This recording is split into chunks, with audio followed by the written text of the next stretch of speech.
అమ్మ, మీ మాజీ ఎమ్మెల్యే వల్లభనేని వంశీని అరెస్ట్ చేశారు. ఎలా చూస్తారు ఈ అరెస్ట్ ని? ముందుగా మీడియా మిత్రులకు నా హృదయపూర్వక నమస్కారాలు తెలియజేస్తున్నానండి. ఏదైతే గన్నవరం నియోజకవర్గంలో 2022 ఫిబ్రవరి 20 ఆ పార్టీ ఆఫీస్ మీద దాడిని గన్నవరం నియోజకవర్గం ప్రజలందరికీ తెలుసండి. ఆ ఒక తేదీని కూడా ఎవరు మర్చిపోయే పరిస్థితి గన్నవరం నియోజకవర్గంలో లేదు.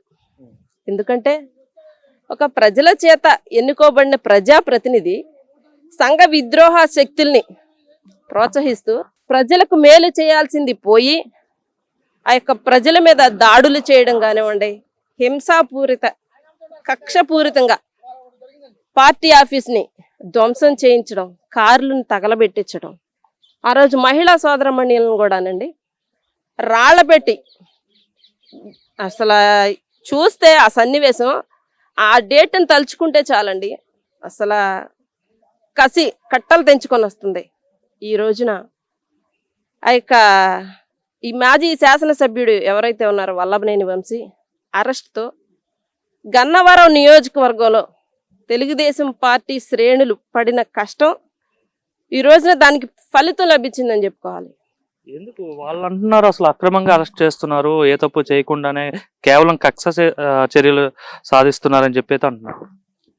ఏ తప్పు చేయకుండా చట్టం ఎవరిని అరెస్ట్ చేయదు కండి.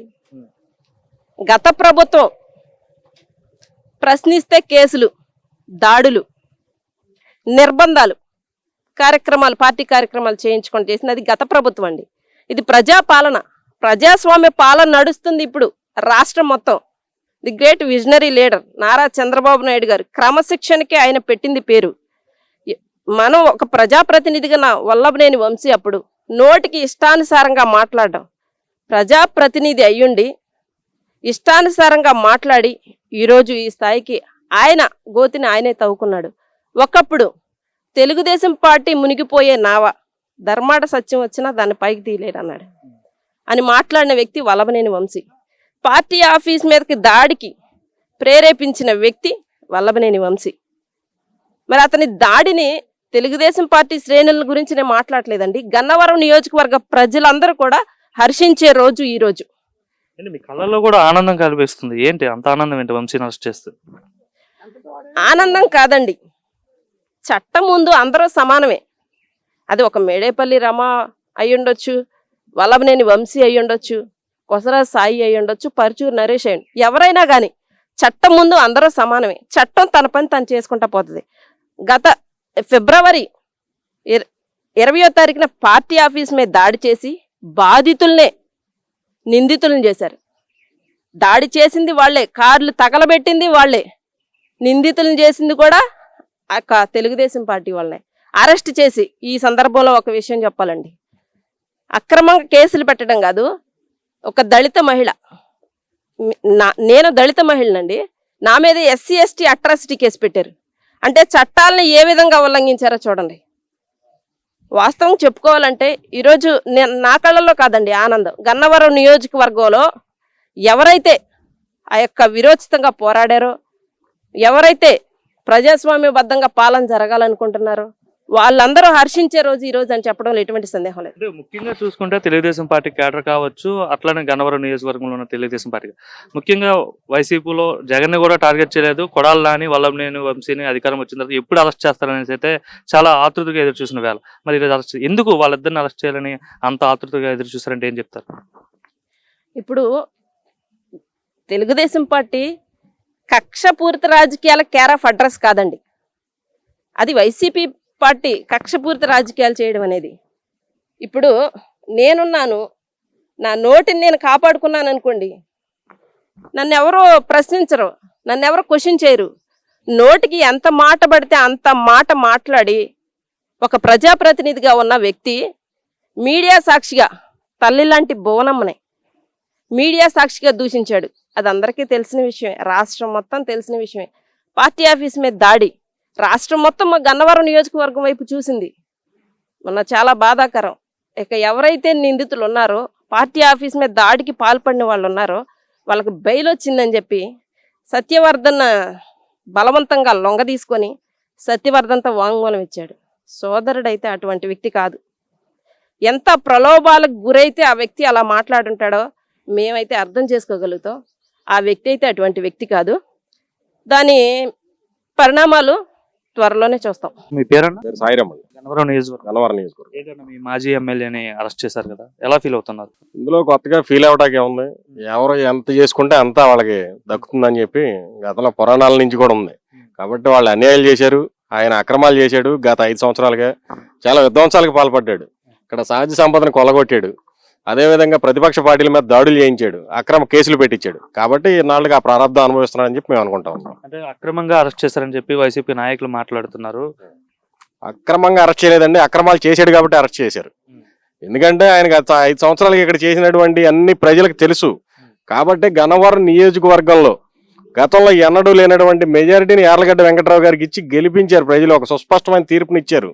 ఎందుకంటే ఆ రోజున అభివృద్ధి పేరిట నువ్వు పార్టీ మారదని చెప్పి అప్పటి అధికార వైకాపా పార్టీలో చేరి ఇక్కడ చేసినటువంటి అకృత్యాలు, అరాచకాలు అన్ని కావు. ఎదుటి పార్టీ నాయకుల మీద, ఇళ్ల మీద దాడి చేయడం, వాళ్ళని వ్యక్తిగతంగా దూషించడం, చంద్రబాబు నాయుడు గారిని వ్యక్తిగతంగా దూషించడం, దమ్ముంటే చంద్రబాబు నాయుడు గారిని లేదంటే నారా లోకేష్ గారిని వచ్చి గన్నవరంలో పోటీ చేయమని ప్రగల్భాలు పలకటం, వీటిని అన్ని చూసినటువంటి ప్రజలు విసికి వేసారిపోయి 2024 ఎన్నికల్లో సుస్పష్టమైన తీర్పునిచ్చారు. దాన్ని కాదని చెప్పి నువ్వు ఆ రోజున ఎప్పుడైతే తీర్పునిచ్చారో యార్లగడ్డ వెంకటరావు గారు 36,000 పైచీలకు ఓట్ల మెజారిటీతో ఏ రోజైతే గెలుస్తున్నాడు అని చెప్పి మధ్యాహ్నానికల్లా పసిగట్టి గంటల వ్యవధిలో ఇక్కడ ఉన్న తట్టా బొట్టా సర్దుకుని ఇక్కడి నుంచి పారాడైనటువంటి వ్యక్తి వల్లభనేని వంశీమోహన్. ఈ రోజున తెరచాటు రాజకీయాలకు అలవాటు పడినటువంటి ఇతను గన్నవరం కేసుల్లో నేపథ్యంలో అక్కడ సాక్షిగా ఉన్నటువంటి సత్యవర్ధన్ని ఇతను కొంచెం ట్యాంపర్ చేసే విధానంలోకి వెళ్ళి అతన్ని కొంచెం రివర్స్ స్టేట్మెంట్ ఇప్పించే ప్రయత్నం చేయడం జరిగింది.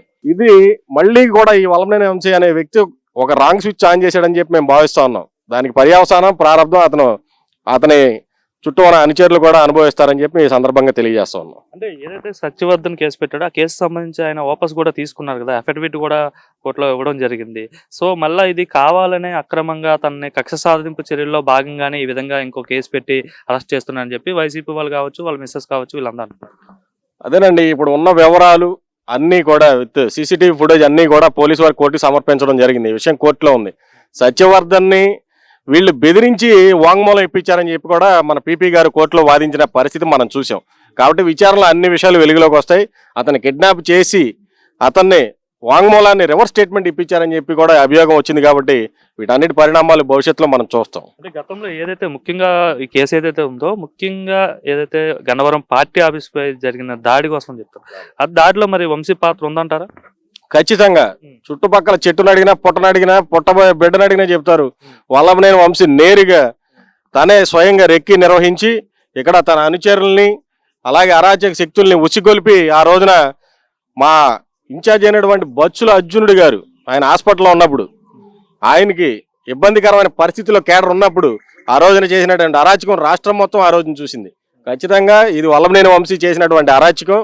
దానికి ఇప్పుడు అతను అనుభవిస్తున్నాడని చెప్పి మేము భావిస్తా ఉన్నాం. బాబాయ్ మీ పేరు? గారు మీది గన్నవరం అయినా? వంశీని అరెస్ట్ చేయడం కరెక్ట్ అంటారా కాదంటారా? అరెస్ట్ చేయొచ్చు. ఇప్పుడు నేను తప్పు చేయను, నా తప్పు నాకు చేశాడా? ఏం తప్పు చేశారు అనుకుంటున్నారు మీరు? పూజండి జనవరి నియోజకవర్గం అందరూ మనగాడు కదా, చాలా మంది ఎమ్మెల్యేలు చేశారు. గట్లు గుట్లని తవ్వుతావు, మా ఊరు చెరువు ఉంది, తవ్వుతాం గొప్పడమ్మా. చెప్పండి మీరు. ఎమ్మెల్యేగా ఉన్నాడు, బాగా పనిచేసా అని చెప్తున్నారు. మా అమ్మకు పుట్టిందండి, మా అమ్మ వచ్చిందండి. ఒక 5 ఏళ్ళు ఇస్తాం, 10 ఏళ్ళు ఇస్తాం. ఈ టీవీలో వస్తున్నారండి, ఒక 5 ఏళ్ళు 10 ఏళ్ళు ఇస్తాం డబ్బు. అట్లా చేస్తే తప్ప ఏం చేయలే, ప్రజలకేం చేయలేదు. ప్రజలకి ఏం చేయలే. రోడ్లు బోట్లు ఏం బాగా చేసింది లేదు.